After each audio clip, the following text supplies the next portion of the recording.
वो कौन सा पल था जब वासना का प्रभाव ढह गया और आत्मा ने शांति पाई। विशाल था रेगिस्तान के हृदय में, जहां सुनहरी रेत के टीले क्षितिज तक फैले हुए थे। एक प्राचीन और एकांत आश्रम स्थित था।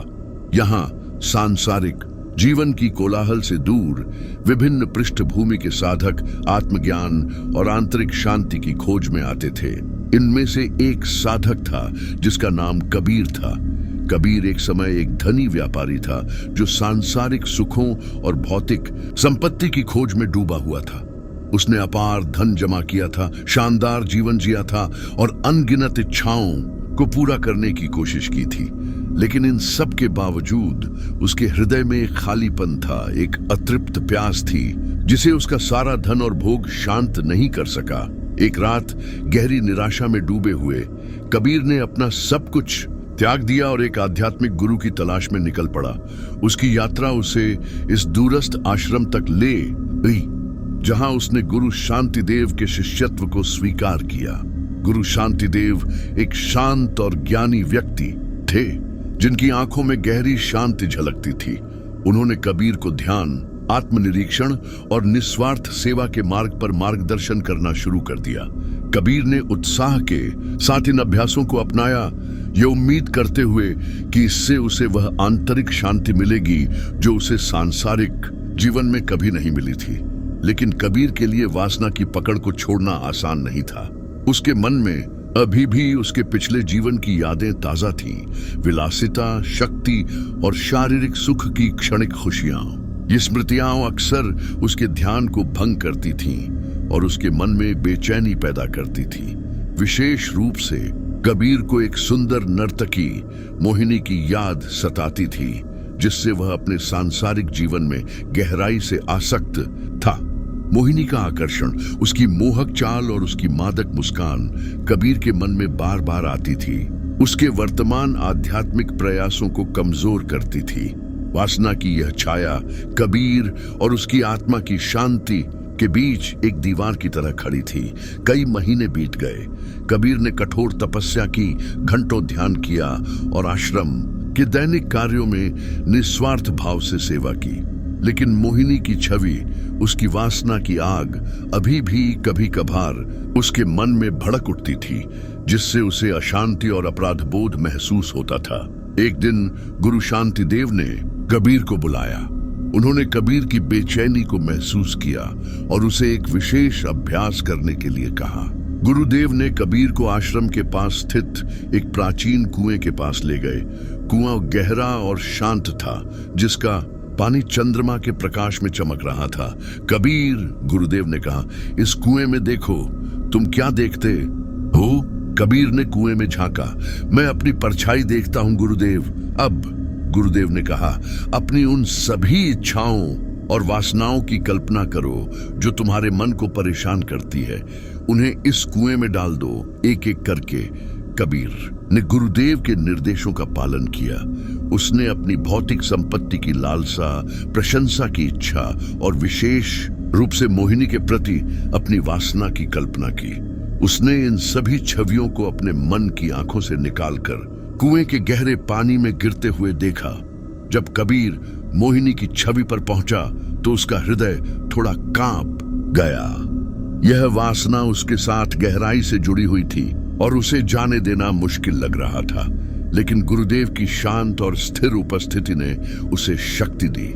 उसने मोहिनी की मुस्कुराती हुई छवि की कल्पना की और उसे भी कुएं में डाल दिया। जैसे ही अंतिम छवि कुएं के पानी में विलीन हुई, कबीर ने एक अजीब सी शांति महसूस की। ऐसा लगा जैसे उसके कंधों से एक भारी बोझ उतर गया हो। कुएं का पानी अब शांत और स्थिर दिख रहा था, जिसमें चंद्रमा का प्रकाश पूरी तरह से प्रतिबिंबित हो रहा था। देखो कबीर, गुरुदेव ने कहा, जब तुमने अपनी वासनाओं को कुएं में डाला तो पानी अशांत हो गया था, लेकिन अब जब वे चले गए हैं तो पानी शांत और निर्मल है। इसी तरह जब वासना तुम्हारे मन से चली जाती है तो तुम्हारी आत्मा शांति पाती है। उस क्षण कबीर को एक गहरा अनुभव हुआ।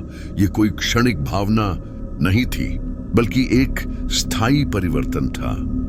मोहिनी की छवि अब उसे पीड़ा नहीं दे रही थी। उसकी यादें धुंधली हो गईं, थीं, उनकी भावनात्मक शक्ति खो गई थी। ऐसा लगा जैसे वासना की जकड़ ढीली हो गई हो, जैसे एक बंधन टूट गया हो। वह पल था जब वासना का प्रभाव ढह गया था। यह कोई नाटकीय घटना नहीं थी, बल्कि एक शांत और आंतरिक एहसास था। कबीर ने महसूस किया कि उसकी आत्मा अब शांत है, जैसे कुएं का पानी। सांसारिक इच्छाओं की उथल पुथल थम गई थी और भीतर एक गहरी स्थिरता आ गई थी। कबीर ने गुरुदेव की ओर देखा। उसकी आंखें कृतज्ञता से भरी हुई थीं। गुरुदेव, उसने कहा, मुझे अब शांति महसूस हो रही है। वह बोझ चला गया है। गुरु शांतिदेव मुस्कुराए।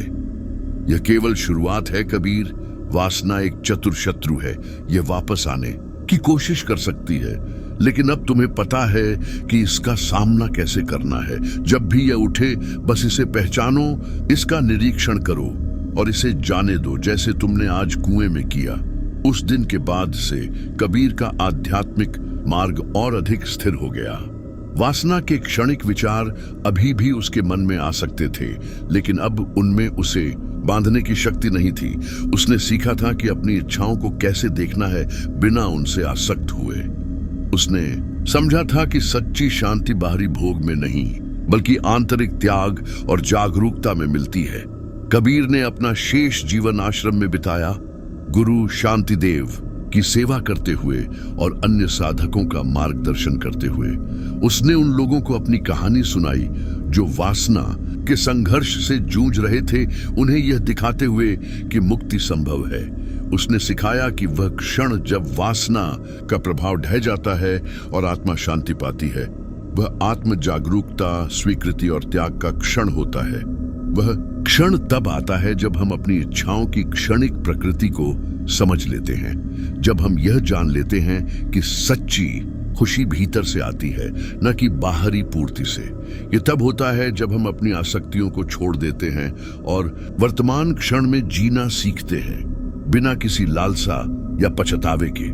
कबीर की कहानी उस महत्वपूर्ण पल की याद दिलाती है जब वासना की जकड़ टूट जाती है और आत्मा को अंततः शांति मिलती है।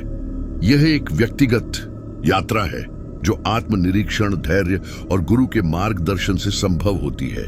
वह कुआं जिसमें कबीर ने अपनी वासनाओं को डाला था, उसके परिवर्तन का प्रतीक बन गया। एक ऐसी जगह जहां अशांति शांत हो जाती है और शांति का अनुभव होता है।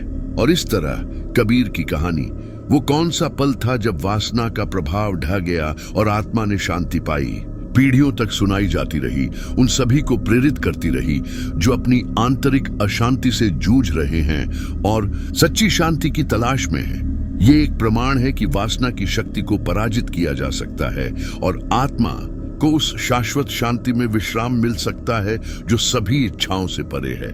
क्या आप कहानी के किसी विशेष पहलू पर अधिक विस्तार चाहते हैं?